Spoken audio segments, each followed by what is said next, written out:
C'est un corpus, on va dire, de compréhension du fonctionnement de l'être humain, qui a des applications thérapeutiques, mais pas seulement. C'est une façon de voir le fonctionnement de l'être humain au travers du fonctionnement de son corps. C'est-à-dire de considérer en fait que dans le fonctionnement, comprendre le fonctionnement réel de l'être humain, pour nous ça passe d'abord par comprendre réellement à quoi sert son corps, et comment il est constitué, et qu'est-ce qu'il fait. J'aime rappeler qu'en fait la seule chose réelle que nous ayons, enfin réelle en tout cas, dont nous ne puissions douter, enfin à moins de douter de tous nos sens, en fait c'est notre corps.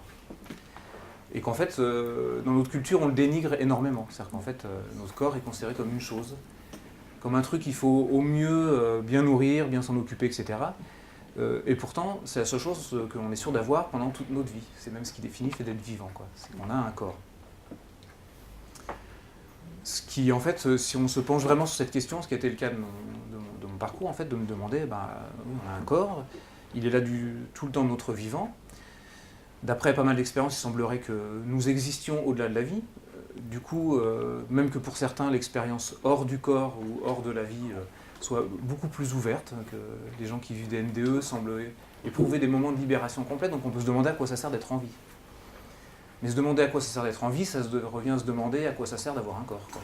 Puisqu'en fait, c'est la même chose. Être en vie, c'est être dans un corps, enfin, avoir un corps. Alors déjà, cette notion d'avoir un corps, c'est une notion qui est dualiste, quoi. C'est dire il y a moi et il y a mon corps.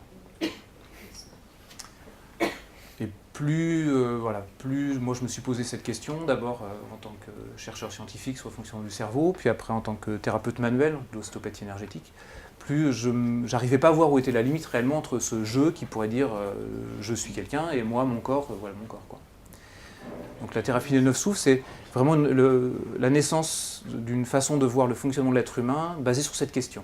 À quoi ça sert d'avoir un corps? Et donc, qu'est-ce que fait le corps?